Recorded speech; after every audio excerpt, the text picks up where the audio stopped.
لكني عنك غنية، فتاة مصرية لم تراك بعد، عيناه سودما من فخار.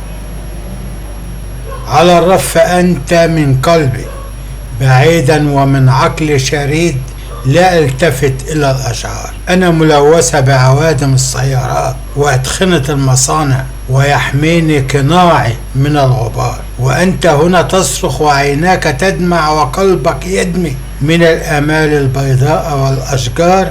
فلا تنظر إلى شياك الثوب وحسن أناقتي واختبائي خلف الطرحة والخمار، ولكن انظر أعمق ترى أنيابي الباسمة وقسوة مخالبي ولونها المستعار، حتى أقتلك وأحطمك بوحشيتي، فأطعنك بركة أناملي ووحشية الأصفار. أود أن أحرق الأخضر وفي كيانك أجفف متعمدة في أحلامك الأنهار، وينتحر الطير دون عزاء، وتموت الفراشات وتذبل في البستان الأزهار. تأليف وإلقاء الشاعر البستاني.